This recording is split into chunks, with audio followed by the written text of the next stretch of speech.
akan membahas tentang mendulang faedah dari dua binatang yang menyebabkan seseorang masuk neraka.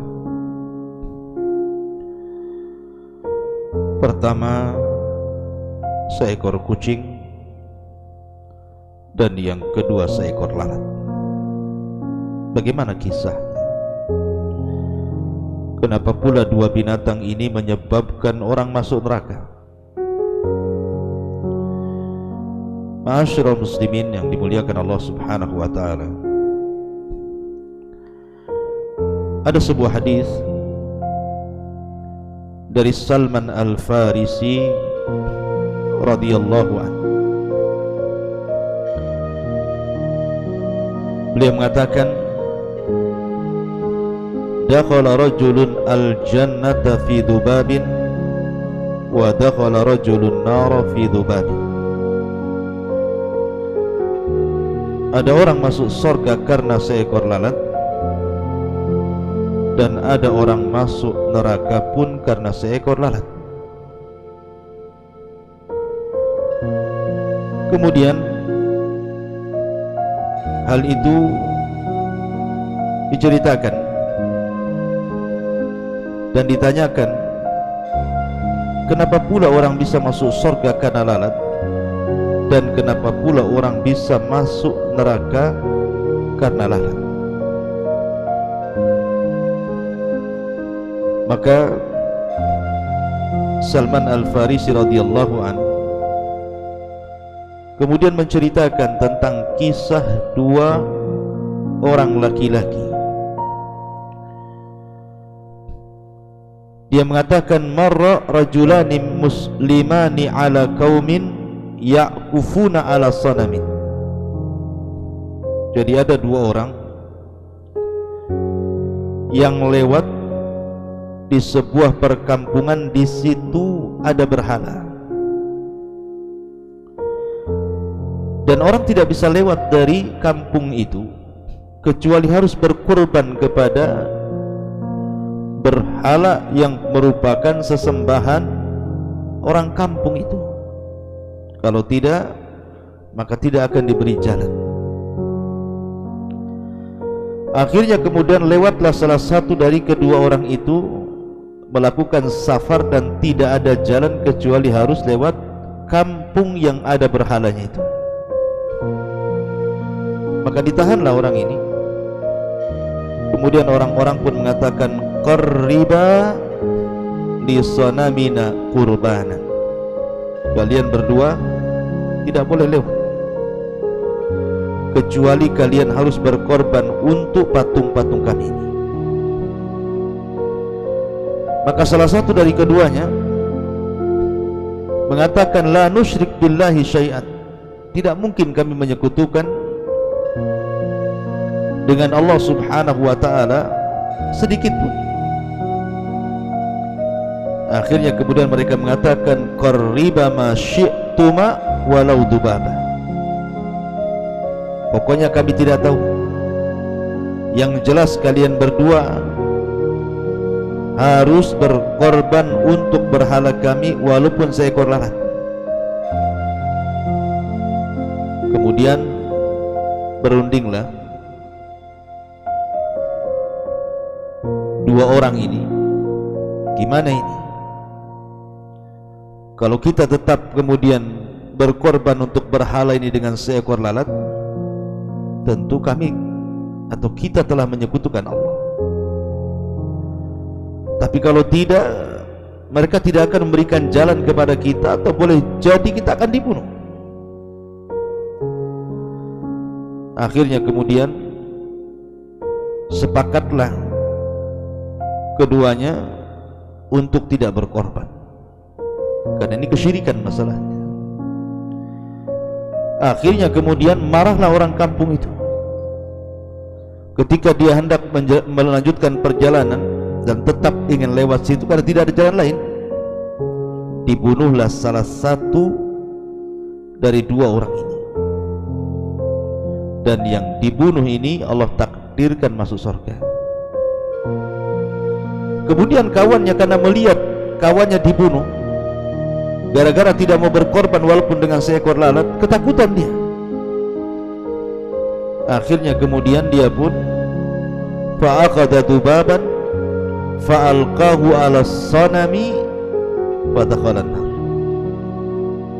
Akhirnya dia pun menangkap seekor lalat, kemudian lalat ini dilemparkan ke patung berhala yang disembah kaum itu.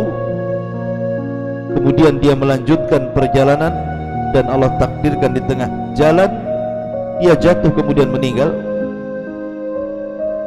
Fadakhalan nar, Allah masukkan ia ke neraka. Lihat,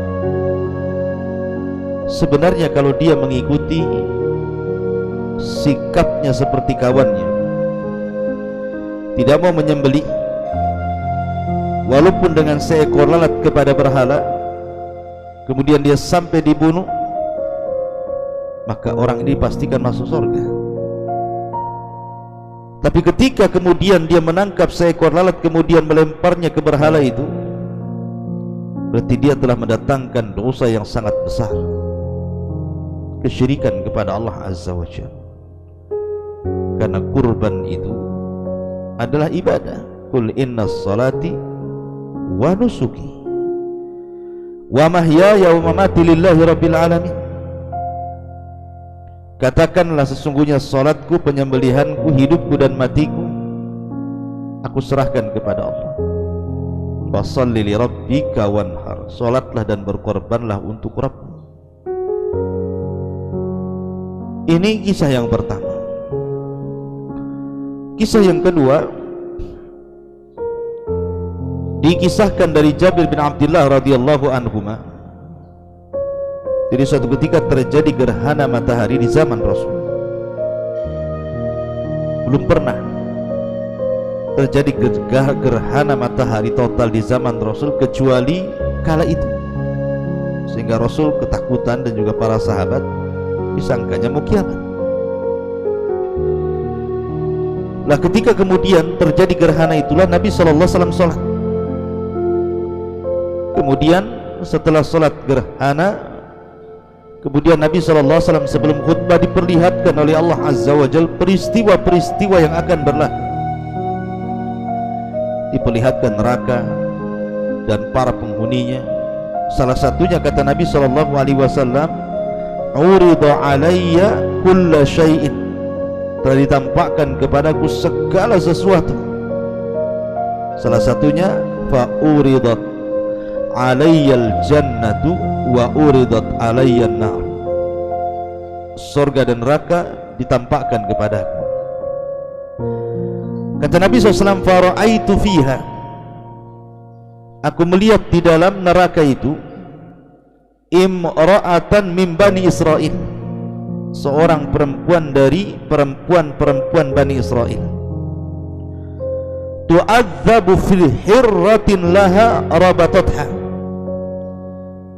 dia diadab oleh Allah Subhanahu wa ta'ala di neraka karena seekor kucing yang disiksanya. Falam tut'imuha walam tada'ha ta'kul min khasha'isil di mana dia memiliki dan merawat seekor kucing tapi tidak diberi makan, sehingga kucing ini karena terkurung terpaksalah dia menangkap rayap-rayap yang lewat di sekitarnya saja. Mungkin ada semut ditangkap dimakan, ada kecoa ditangkap dimakan, ada binatang-binatang kecil yang kebetulan lewat di situ. Karena dia tidak bebas, dia tidak diliarkan, dia sengaja kemudian dikandangkan tetapi tidak diberikan makanan, tidak diberikan minuman, sehingga dia mati kelaparan ataupun mati kehausan. Berarti wanita ini telah menyiksa binatang. Makanya Nabi SAW, udzibatim ra'atu fi hirratin habasatha, seorang wanita ini masuk neraka gara-gara seekor kucing yang ditahannya. Ma'asyiral muslimin yang dimuliakan Allah Azza wa Jalla, lihat, terkadang ada orang hobi binatang. Anda boleh hobi binatang, hobi kucing, hobi ayam, Yang jelas binatang itu bukan binatang-binatang yang diharamkan seperti anjing, babi gitu ya. Tetapi ingat, ada hak-hak binatang. Mereka juga sama dengan kita perlu minum, mereka juga sama dengan kita perlu makan, perlu menikah, perlu senang. Karena ketika seseorang kemudian berbuat baik kepada binatang, maka jaminannya juga surga. Makanya Nabi SAW ketika melihat ada kambing yang disiksa dan hendak disembelihnya, Rasul mengatakan, apakah kau akan membunuhnya 2 kali? Sudah kau siksa, kau sembelih, itu bahasanya. Jadi Islam itu sempurna mengajarkan bagaimana kasih sayang kepada binatang. Bahkan dalam pasukan perang, ketika ada seorang sahabat kemudian mengambil salah satu anak burung karena mungkin ingin dipelihara gitu ya. Sama dengan kita kalau ada lihat burung cantik, ada anaknya, kemudian kita bawa pulang. Tiba-tiba ketika sahabat ini mengambil salah satu anak burung itu, induk burung ini putar-putar di langit mencari anaknya. Maka Nabi SAW mengatakan, siapa yang telah memisahkan anak dengan induk burung itu, kembalikan anak itu ke tempatnya. Itulah kasih sayang Nabi SAW kepada binatang. Dari sini juga ada faedah yang sangat besar, bahwa terkadang ada dosa-dosa kecil, bukan dosa besar,